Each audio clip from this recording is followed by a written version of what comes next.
요즘 들어서 학대받는 그런 아이들에 대한 그 뉴스들이 계속해서 지금 이렇게 나타나고 있습니다. 어제는 친부와 이 계모 사이 17살 아이가 3달 동안 목욕탕에 갇혀 지내다가 죽었던 뉴스가 바로 어제의 뉴스였습니다. 자, 뉴스를 보면서 참 어떻게 그럴 수가 있는가 자연스럽게 입이 다 벌어졌는데, 자, 이렇게 이 끔찍한 상황 속에서 아이들이 이 죽을 수뿐이 없는 그 이유, 어떤 조건이 뭐였는가 하면 아이들은 나를 보호할 수 있는 물리적 힘이 없습니다. 또 스스로 생존을 보호할 수 있는 경제적인 또 환경적인 능력이 없습니다. 쉽게 아이들은 돈이 없습니다. 그래서 나보다 힘이 세고 보호해주고 먹여줄 수 있는 부모에 의지할 수뿐이가 없는 존재가 우리 아이들인데, 이런 어떤 상황적의 차이가 강자, 약자, 가진 자, 없는 자의 소유의 유무의 관계로 이것이 전락을 해가지고 힘이 있는 부모가 없는 아이를 학대하고 굶기고 또 심지어는 죽이기까지 하는 그런 일이 있습니다. 자, 가진 자, 못 가진 자의 갑과 을의 관계가 바로 이 가정에서마저도 그런 똑같은 관계가 되었고, 이런 이 극단적인 관계만을 우리가 보면서 혹시 어떤 그 규모의 차이일 뿐이지 나는 무엇이 지금 있다, 누구는 없다 라고 하는 그런 위치에서 나는 혹시 더 높은 자리에 군림하려고 있지는 않았는가, 우리 이것을 자문을 한번 해볼 수도 있습니다. 또 요즘 이 국민적인 어떤 큰 관심의 영화가 바로 귀향인데, 일제시대에 이 정신대로 끌려간 우리 할머니들의 숫자가 20만 명 정도로 이렇게 추산을 합니다. 그 중에서 종군 위안부로 고통을 당한 수가 약 한 14만 명 정도, 정확한 숫자를 통계를 할 수는 없는데 그 정도일까라고 통계를 합니다. 자, 이 중에서 고국으로 돌아온 분들이 238명뿐이 안 됐다 그럽니다. 자, 일을 시켜준다라고 속여서 데려가기도 하고, 또 총의 위협으로 납치를 했던 그런 상황으로 데려가기도 하고, 바로 이게 뭡니까? 왜 그렇게 되는가?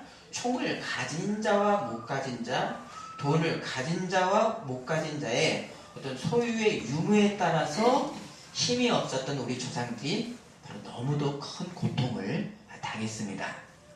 자, 오늘 우리의 본문도 약 4,000년 전에 고대 사회에서 발언권이 전혀 없는, 또 권리 주장도 할 수가 없는 다말이라고 하는 한 여인의 사건이 지금 이 하나님 나라 백성으로서 우리가 어떻게 살아야 될 것인가, 그 양식의 말씀으로 우리가 삼을 수가 있습니다.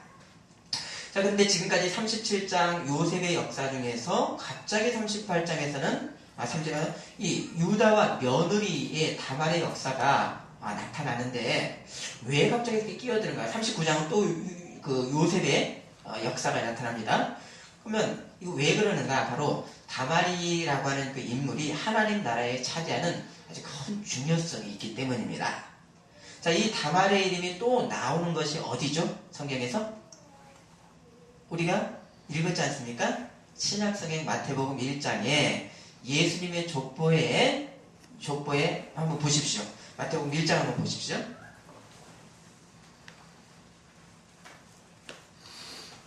(3절) 1장 3절을 한번 읽어주십니다. 이자는 다말에서 베레스와 세라를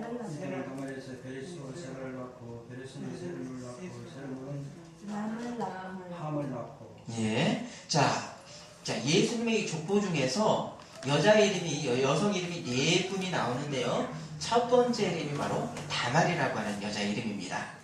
자, 그럼 이 믿음의 어머니 사라도 안 나왔고요. 이삭의 아내에 있었던 리브가 이름도 족보에 없는데, 어떻게 이 다말이라고 하는 여인의 이름이 예수님의 족보에 올라와 있고, 그것도 이 다말은 아주 흉측한 어떤 가정사를 만들었던 그 여인의 이름이 어떻게 나왔는가? 이게 굉장히 참 의문입니다. 자, 예수님 족보에 다 나오는 또 다른 여자 이름들도 있는데, 자, 다말이 나오고요. 또 여리고생의 기생 출신 라합이 나오고요. 우리 성경은 기생이라고 되어 있지만 원어는 사실은 매춘부라고 이렇게 되어 있습니다. 또 모함의 룻이 나오고요. 그리고 신하를 죽이고 첩을 삼았던 그 밧세바의 여인들, 이렇게 이름이 나오는데, 그리고 이제 그 마리아가 나오죠. 자, 이분들이 모두 마리아 외에는 사회 어떤 법적으로는 스캔들이 있는 그런 분들이었습니다. 자, 이런 이 수치의 혈통을 이어서 나온 이 예수님의 족보는 바로 세상의 왕의 이치로 예수님이 오신 것이 아니라 바로 세상의 이 죄인들을 구원하러 또 왕으로 오신 예수님의 나라로서 그 시작부터가 다른 것을 우리는 또 볼 수가 있습니다. 자, 38장에 유다의 아주 낯뜨거운 어떤 가족사가 이제 적나라하게 드러납니다. 그 중심에 누가 있는가? 시아버지 유다와 며느리 다말이 나오는데, 자, 유다는 야곱과 이 큰 아내인 그 레아 사이의 넷째 아들입니다. 다른 형제들이 요셉을 구덩이에 던져서 죽이자라고 할 때 이 유다는 10명의 이 형제들을 설득시킬 수 있는 지도력이 그의 말에서 드러나게 됩니다. 그래서 우리의 손으로 동생을 죽인들 무슨 유익이 있으리요? 차라리 종으로 팔아서 우리 손을 대지 말자라고 해서 동생의 옷을 벗겨서 이 요셉이 마치 짐승처럼 모두 옷이 벗겨져서 짐승처럼 종으로 끌려가게 한 것이 바로 유다가 장본인이었습니다. 자, 그래서 이 유다의 말에는 다른 사람의 손을 들어서 동생이 죽어도 상관이 없다라고 하는 이 살해 방관의 길을 열어둔 사람이 바로 유다인 것입니다. 그래서 이 유다라고 해서 다른 형제들과 특별히 나을 것이 없다라는 것을 볼 수 있습니다. 자, 이 사건 이후에 유다는 무슨 이유에서인지 이 형제들과 함께 살지를 않고 헤브론에서 약 북쪽으로 24km 정도 떨어진 아둘람이라는 곳으로 내려가서 살았습니다. 왜 내려갔다고 표현하는가? 헤브론은 해발 한 900m 정도 되는 고지이고 아둘람은 더 밑에 내려가는 그런 저지이기 때문입니다. 그래서 나중 아둘람은 어떤 위치로 또 나오냐면 왕조 시대 때 다윗이 사울을 피해서 도망가서 아둘람 굴에도 숨어 있었다라는 기록이 사사기 말씀이 있습니다. 자, 이 유다는 이 아둘람에서 가나안 여인을 아내로 맞아서 아들 셋을 낳았죠. 이름이 어떻게 됩니까? 졸리시니까 제가 질문을 계속 드릴게요. 38장에 있죠. 첫 아들이 3절에 있습니다. 애를 낳고요. 둘째 아들은 오난, 셋째 아들은 셀라입니다. 자, 이렇게 삼형제를 낳고 큰 아들이 이제 장가를 갈 정도로 이렇게 긴 시간이 흘러서 가나안의 여인인 이 다말이라고 하는 며느리를 삼았습니다. 또 이 하나님 나라 백성이었던 이 유다가 가나안 여인과 이방 여인과 결혼을 했다는 것부터가 유다와 그의 아들들의 영혼의 상황이 어떤 상태였는가, 영적으로 굉장히 핍절한 상태였다라는 것을 드러내고 있습니다. 자, 여기서 큰아들 엘이 여호와 보시기에 악해서 그를 하나님께서 치셨습니다. 근데 특별히 어떤 이유인지는 우리가 말씀은 없습니다. 뒤에 가면 우리가 볼 수 있는데요. 근데 유다가 둘째 오난에게 말하는 것이 이제 형수에게 들어가서 형을 위해서 씨를 잇도록 하라라고 했습니다. 자, 이것은 당시 한 4,000년 전의 결혼 문화 중에 형사치수, 형이 죽으면 형수를 취한다라고 해서 바로 이 결혼을 하는 수혼법이 고대에는 있었습니다. 자, 이렇게 이 동생 오난이 이제 형수를 취했는데 오난의 악한 행동이 어땠는가? 자, 9절입니다. 오난이 글씨가 자기에게 되지 않지 않은 줄 알므로 형수에게 들어갔을 때에는 그의 형에게 씨를 주지 아니하고 땅에 슬쩍하며. 자, 오난과 다말 사이에서 만일 아들이 태어나면 오난 자기가 더 많이 차지할 수 있는 재산을 실제 혈통으로는 자기 아들이지만 법적으로는 조카가 됩니다. 그래서 그 조카에게 오난은 주고 싶지를 않았습니다. 그래서 오난은 형수의 육체의 즐거움만 취하고 자신의 씨를 땅바닥에 설정을 했습니다. 그래서 나누어진 자신이 줘야 될 그 가능성을 그냥 애초에 그냥 막아버렸습니다. 자, 이 오난의 행동 속에서 형수이자 아내가 된 이 다말은 지금 어떤 상황인가 한번 보십시오. 다말은 뭘 할 수가 없습니다. 씨를 그냥 버리는 그 남자를 갖다가 여자가 어떻게 막을 수 없는 약자이고 단지 성적 유의의 대상으로만 전락을 한 권리가 없는 약자가 다말입니다. 자, 이렇게 오난이 여호와 보시기에 악해서 하나님께서 오난을 치셨고 이 아버지 유다가 어떤 인생의 어떤 그런 관을 갖고 있는가 그의 말에서 드러납니다. 자, 11절입니다. 유다가 그의 며느리 다말에게 이르되 수대를 하고 아버지 집에 있어 내 아들 셀라를 방황하기를 기다리라니 셀라를 그런 것이가 연유함이나 다말이 가서 그의 아버지 집에 있으리라. 자, 이 당시 하나님 나라 백성들은 해야 될 아주 큰 사명이 뭐였겠습니까? 바로 후손의 번영이었습니다. 그래서 이 셀라를 통해서 다말을 통해서 후손의 번영에 대한 하나님 나라의 사명 이것이 굉장히 생리적인 것이고 또 본능적인 것임에도 불구하고 하나님 나라 사명이었습니다. 그런데 아들이 죽을까봐 그것을 유다가 막아버렸습니다. 자, 그러면 어디서부터 장자 엘이 하나님께서 치실 만큼 이런 악한 인생이었는지 또 동생 오난의 악함도 그의 행동에서 지금 드러났습니다. 곧 유다의 모습 또 아들들의 이 가풍이라는 것이 약한 자, 힘없는 자의 권리를 빼앗고 유린해도 되는 그런 악한 수준의 그런 상황이었습니다. 다말에게 지금 하는 행동 속에서 그들의 수준이 지금 드러나고 있습니다. 자, 유다는 또 아들들이 죽은 그 원인을 하나님의 심판인 것을 이는 분명히 보지를 못하고 있고 어디다 지금 그 원인을 돌리고 있습니까? 셀라가 죽을까봐 다말을 돌려보냈다고 했으니까 남자 잡아먹는 며느리 때문에 우리 아들들이 죽었다라고 생각하고 있습니다. 하지만 성경은 명백하게 그들이 죽은 것은 여호와 보시기에 악했다라는 지금 말씀합니다. 자, 그리고 또 몇 년이 지나서 이제 막내 셀라도 장가들 만큼 됐을 때 유다의 아내가 죽었습니다. 그리고 며칠 뒤에 12절에 유다가 위로를 받은 후라고 했는데 상을 치르고 한 며칠이 안 된 것 같습니다. 그때 유다가 이제 양털을 깎으러 한 반나절 거리인 딥나라고 하는 곳으로 이제 갔습니다. 그때 이 당시 양털을 깎는 어떤 그런 기간은 축제의 어떤 기간으로 가나안 사람들과 함께 살았다고 했습니다. 유다가. 그러면 가나안 사람들의 축제가 있으면 함께 있는 것이 뭐겠습니까? 바로 풍요를 기원하는 우상숭배 제사가 있습니다. 또 우상숭배 제사와 함께 또 더불어 있는 것이 바로 남녀 성의 문란의 행사가 공식적으로 아주 축제적으로 있게 됩니다. 그래서 이때 이 풍요의 여신이었던 아스다롯을 이들이 섬겼던 그런 어떤 신들을 섬겼는데 이 아스다롯에게 아주 특심했던 그 여자들이 하는 일 중에 하나가 결혼을 한 여자인데도 자신의 얼굴을 이렇게 그 천으로 가리고 길에서 아무 남자에게나 같이 하룻밤을 보내는 그런 행음을 하는 제의가 고대의 우상숭배 제의였습니다. 그래서 이스라엘 백성들이 이런 행음이 너무 좋아서 따라하다가 많이 죽었었습니다. 자, 육체적으로는 그것이 굉장히 매력적으로 보이지만 얼마나 그것이 결국은 자기를 망치는 어떤 무서운 일인가 또 생각해 볼 수 있습니다.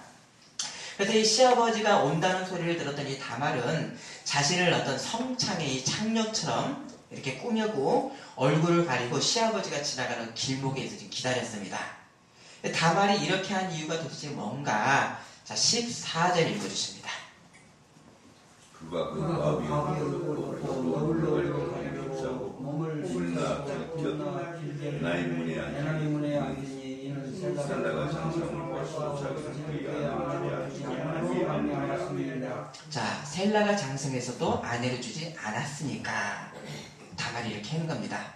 자, 얼굴을 가리니 다말을 봤더니 유다가 며느리인 줄 모르고 다말에게 한 1000마리 나로 너에게 들어가게 하라 라고 서슴없이 이야기를 합니다. 자, 다말은 빼앗긴 어떤 자신의 권리를 되찾으려고 몇 년을 그것만 바라보며 있었습니다. 그러나 되찾을 길이 다말에게는 없었습니다. 그 이유가 시아버지 권력자인 유다가 그 그 권위로 다말을 갖다가 희생을 시켜버렸고, 그것이 유다에게는 누가 희생당하든 전혀 생각할 가치도 없는 일이었습니다. 이게 유다의 어떤 그런 내적 상황입니다. 자, 이렇게 며느리의 억울한 희생에 관심도 없는 이 유다가 자신의 육정에 대해서는 어떻게 반응을 하고 있는가? 바로 그것도 아내 죽은 지 며칠이 되었다라고 창녀를 통해서 바로 사람들 없는 것을 은근하게 좀 풀려고 합니다. 그러면 다말에 살던 이 당시의 여인들이 수행해야 될 최대의 어떤 인생의 수고는 무엇이었는가? 그것은 자손의 번영이었습니다. 그런데 다말은 이 시아버지의 그런 권위의 억압으로 인해서 그 길이 완전히 막혀가지고 권리를 찾을 수가 없었습니다. 그래서 다말이 시아버지가 온다는 소리를 듣고 내가 사명을 이룰 수 있는 단 한 가지의 길은 이거다라고 한 것이 바로 시아버지를 통해서라도 씨를 받는 그런 길뿐이었습니다. 자, 여기서 이 다말의 행동은 이 사람이 만든 그 현세적인 법의 울타리를 넘겨서 지금 보고 있는 어떤 예언자적 그런 눈으로 예지로 지금 다말은 지금 행동을 하고 있는 겁니다. 잘 생각해 보십시오. 그 당시에 문화라고 하는 것을 뛰어넘어서 지금 다말은 내가 내 사명을 이루기 위해서 그것을 뛰어넘었습니다. 자, 그래서 시아버지의 이 씨를 받으려고 하는 이 다말의 행동은 바로 이 하나님 나라의 사명을 행하려고 하는 다말의 어떤 최선의 문화와 어떤 윤리를 뛰어넘는 최선의 몸부림을 지금 다말이 지금 하고 있는 것입니다. 자, 여기서 우리가 이야기하기도 참 부끄러운 어떤 어려운 그런 방법이 다말에게 여기서 나왔던 겁니다. 굉장히 좀 그런 다 표현하기도 어려운 어떤 그런 상황입니다. 자, 이것은 우리가 도덕법이라고 하는 어떤 그런 이 현세법을 당시의 현세법을 잠시 접어둬야 되겠습니다. 그러면 당시의 이 도덕법 이전에 다말이 하나님 나라 백성인 유다의 집안의 시집을 가가지고 다말이 해야 될 하나님 나라의 사명이 무엇이었는가? 뭐였죠? 대를 잇는 거였습니다. 곧 아브라함에게 언약하셨던 하나님 나라 백성들의 그 번영, 별처럼 많게 하려고 하는 번영을 이루어야 되는 거룩의 사명이 여자로서, 이 자궁을 가진 여자로서 다말에게는 사명이 있었습니다. 자, 이 사명을 이룰 가능성을 막은 사람이 누구였는가? 믿음의 조상인 야곱의 아들인 유다였고, 유다가 더 관심 있는 것은 아내가 상을 치는 며칠이 지났다고 자신의 육정을 채울 일이 더 우선한 인생인 것이 유다의 모습 속에서 드러나게 됩니다. 하나님 나라 사명보다 자신의 어떤 말초적인 육정의 해소, 이것이 더 우선한 유다였습니다. 자, 이 다말이 받은 이 하나님 나라의 사명을 행할 길이 없는 상황 속에서 오직의 가능성인 시아버지 유다를 통해서 자신을 낳으려고 하는 다말이었기 때문에 다말의 이 괴한 행동을 하나님 나라의 시작인 창세기에 지금 기록이 되어 있는 것입니다. 결국 이 유다와 다말의 만남 뒤에 다말이 무엇을 요구했는가? 다말은 창녀로서 돈을 요구한 것이 아니라 무엇을 요구했는가? 바로 자기가 그 요구한 것에서 그것이 드러나게 됩니다.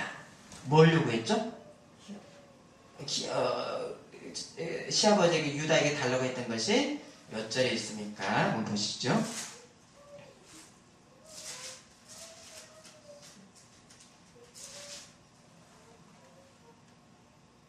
18절에 있죠. 뭘 달라고 했습니까? 도장과 지팡이. 예, 도장과 지팡이 끈도 달라고 그랬죠. 자, 이것은 바로 지금의 주민등록증이라고 할 수 있는 바로 도장이 바로 그걸 요구를 한 겁니다. 그러니까 혹시 낳을 아들의 아버지가 누구인지 증표가 필요했습니다. 이 다말은 하나님 나라의 사명을 후손으로 이으려고 하는 거기에 대한 증표가 필요했지 돈이 필요한 여자가 아니었습니다. 자, 이런 일 뒤에 유다가 평생 과부로 살다가 죽도록 막아뒀던 다말이 임신했다는 소리를 유다가 듣게 되었고, 이제 다말을 불러내서 어떻게 죽이라고 합니까? 돌로 죽이라고 하는 것보다 더 끔찍한 어떤 사형 방법이죠? 불살을. 예, 화형을 하라 그럽니다. 굉장히 무서운 방법입니다. 자, 유다 자신은 하나님 나라 백성으로 해야 될 그런 사명보다도 안 보이는 곳에서 유격이 우선했던 그런 사람이 다른 사람들 앞에서는 가장 혹독한 심판관으로 지금 나와 있습니다. 바로 하나님 나라는 말에 있지를 않고 능력에 있는데, 이러한 어떤 실 내용들이 혹시 우리 각자에게는 어떠한가를 유다를 통해서 한번 우리 비추어 볼 수도 있겠습니다. 자, 이때 이 다말이 이 도장과 끈과 이 지팡이가 누구일 것입니까? 라고 하는 말을 듣고 유다의 그 반응이 이제 의외입니다. 26절입니다. 저가 그것들을 알아보고 이르되 그는 나보다 어리다. 내가 그를 내 아들 세라에게 주지 아니하였으리로다 하고 다시는 그를 가까이 하지 아니하였더라. 자, 여기서 이 성경은 다말의 낯뜨거운 이 계획으로 임신을 한 것을 보고 나보다 옳도다라고 했는데 원하는 의롭다입니다. 곧 하나님의 말씀에서의 의의 근원은, 의의 어떤 기준은 무엇인가 하면 시대와 땅의 어떤 그런 윤리 이것을 초월해서 하나님 나라 백성들이 행할 어떤 하나님 나라 백성으로서의 공동체적인 의, 하나님 나라의 의를 근원으로 두고 있다는 것을 우리는 볼 수가 있습니다. 이게 더 우선합니다.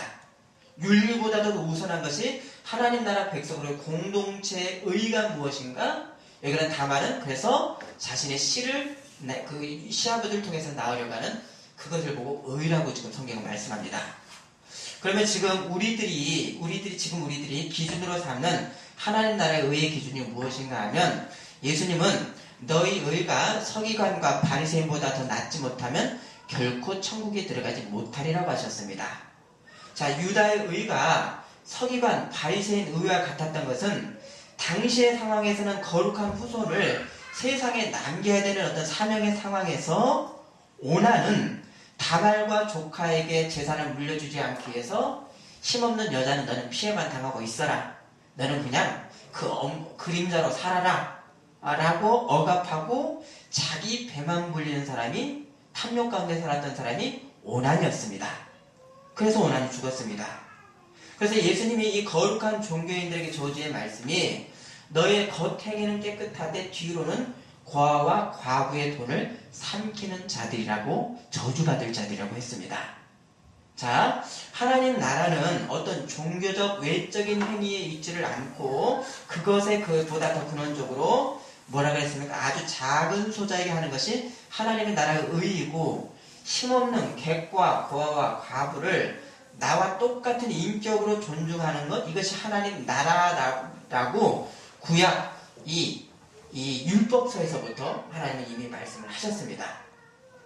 자, 오난의 이 악을 통해서 큰아들 엘은 왜 죽었는가? 왜 어떤 이유에서 죽었는가? 바로 그것을 엿볼 수 있는 것은, 오난의 죄는 성행위를 멈추는 것, 그것이 죄가 아니라, 오난이 형색의 씨를 준다는 것은 약자 다말에게 줘야 될 재산을 나눠주는 것이었습니다.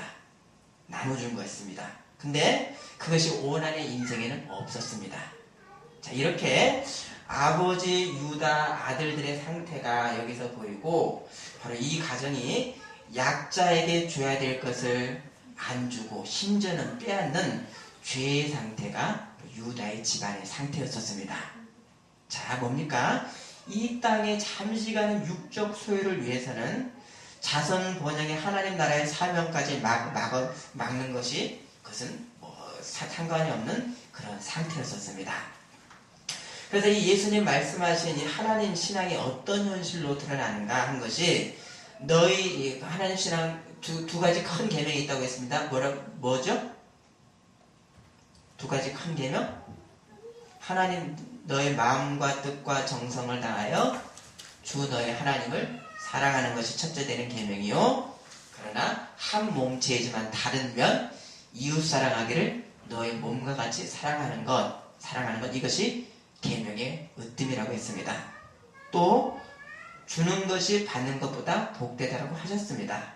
그런데 큰아들 엘도 빼앗는 사람으로 살다가 죽었고, 동생은 형수의 육적인 즐거움만 빨아먹는 그런 어떤 사람으로 형수를 내팽개쳐버렸고, 유다도 줘야 될 막내 아들을 안 줬습니다.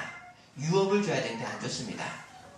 자, 이렇게 다말은 약자로서 평생 그 억압받는 인생으로 살아야 됐었지만, 다말에게 그럴 수 없었던 것이 다말이 받았던 하나님 나라의 어떤 사명, 후손을 낳아야 되는 사명이 다말에게 있었습니다.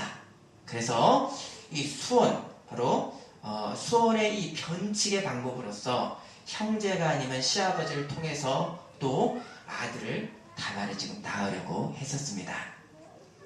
자, 이렇게 해서 이 도저히 아들을 낳을 수 없는 이 다말에게서 난 아들의 이름이 뭐죠? 자, 29절 30절에 있네요. 쌍둥이를 낳았죠? 예, 베레스가 나왔고 30절에 또 하나 아들이 세라입니다. 예, 두 쌍둥이 나왔고, 자, 이 베레스의 후손이니까 유다, 그 다음에 베레스, 예수님의 족보 가운데 마태복음 보시면 유다, 베레스, 그 뒤로 이제 이어지는 것이 다윗의 조상인 보아스가 나오고, 룻기에 나온 보아스가 나오고, 보아스의 증손자로 누가 나옵니까? 증손자 3대째 뒤에 나오는 사람이 바로 위대한 성군인 다윗이 나오게 됩니다. 그리고 이 족보가 예수님으로까지 이어지게 됩니다. 물론 예수님께서는 성령으로 잉태를 하셨지만 어머니 마리아의 육적인 몸을 통해서 이 땅에 오셨고요, 나셨고요, 또 수천 년을 이어오던 하나님 나라의 그런 혈통의 가정에서 그 교육에서 예수님이 자라나서 요셉 안에서 자라나서 이 땅에 하나님 나라를 예수님이 세우셨습니다. 자, 이 다말이 하나님 나라의 거룩한 의무를 행하려고 하는 이 기회마저 유다는 탐욕의 논리로 차단해버렸고, 이 유다 지방과는 반대되게 다말은 자신의 거룩한 의무를 행했던 이 다말의 역사가 낯뜨거운 어떤 그런 일이었음에도 불구하고 성경은 하나님의 거룩한 말씀으로 후손들에게 알릴 수뿐이 없었던 것입니다. 그래서 이 낯뜨거운 역사가 창세기 38장에 이렇게 아주 길게 기록이 되어 있습니다. 만일 다말이 나 혼자 잘 살면 된다라고 하는 그런 여자였다면 어떻게 했겠습니까? 도망가서 젊은 남자랑 그냥 살았을 것입니다. 그러나 다말은 그런 속물 인생으로 살지를 않고 자신의 죽을지 모르는 그 목숨의 위협에서도 하나님 백성의 사명에 충성을 했습니다. 또 탐욕의 굴레에 빠진 이 유다의 가정에 하나님 나라 백성의 그 사명을 일깨웠던 그 위대함이 다말에게 있었던 것을 우리는 볼 수가 있습니다. 그래서 유다가 뭐라고 했습니까? 그는 나보다 더 의롭다라고 했습니다. 자, 일제시대 때 총칼의 무력에 유련당했던 우리 할머니들, 또 힘없는 어린아이라고 때리고 유린해도 된다라고 하는 어떤 강자의 억압의 역사들이 유다의 가정에도 어떤 규모의 차이일 뿐이만 있었었고, 또 우리가 이런 어떤 것을 보면서 나는 무엇이 조금 있다고 강자의 입장에서 없는 사람들 위에 서 있지는 않는가? 규모의 차이로 한번 우리는 자문을 해볼 수 있습니다. 예수님 말씀이 가장 힘이 없는 소자에게 하는 것이 내게 한 것이다 라고 하는 이 하나님 나라의 윤리, 창조자 하나님이 한 사람으로서 오셨습니다. 창조자 하나님, 육의 몸으로 오실 수 없는 하나님이 육의 몸으로 오셨습니다. 이게 뭡니까? 바로 사람을 눈을 마주치려고 오셨습니다. 능력 있는 자와 없는 사람으로 만나려고 오신 것이 아니라 모든 능력을 다 버리고 인격 대 인격으로 사람을 대하려고 오셨습니다. 낮고 천한 육체로 오셨습니다.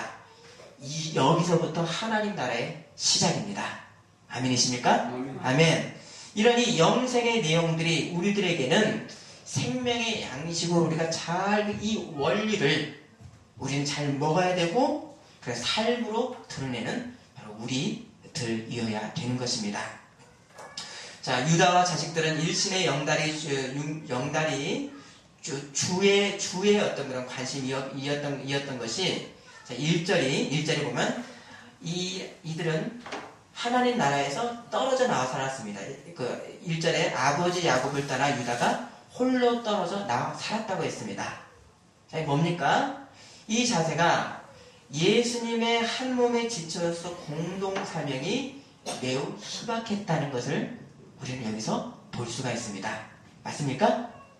한 몸의 지체로 살지 않고 떨어져 나왔기 때문에 그의 가정사도 약한 자를 유린하고 나만 살면 된다라고 하는 그런 원리 가운데로 동일한 악한 내용들이 동일하게 유다 가정 가운데 나타났던 것입니다. 맞습니까? 아멘.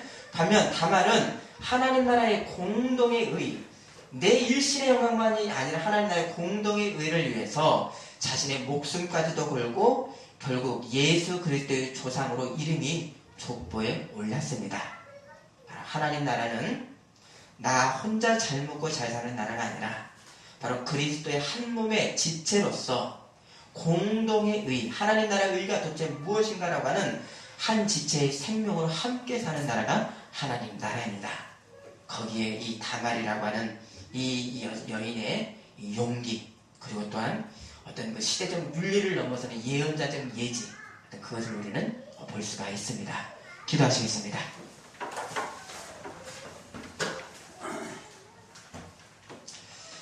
하나님 아버지, 믿음의 조상 유다임에도 불구하고 믿음의 가족들과 떨어져 나와서 혼자 세상의 유익을 쫓아 살았습니다.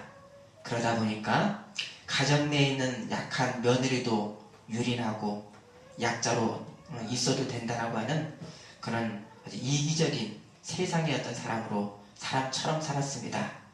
그러나 이 가정을 다말을 통해서 하나님 나라의 사명이 무엇인지를 일깨워 주시고 다말을 통해서 예수 그리스도의 족보까지 이어진 것을 우리는 보았습니다. 하나님, 우리도 하나님 나라의 공동의 의가 무엇인지, 나 혼자의 어떤 그런 이익이 아니라 어떤 예수님의 지체로서의 의가 무엇인지를 바로 보고 온전한 천국 백성의 윤리 가운데 사는 우리가 될 수 있도록 인도하여 주옵소서. 예수님 이름으로 기도드립니다. 아멘.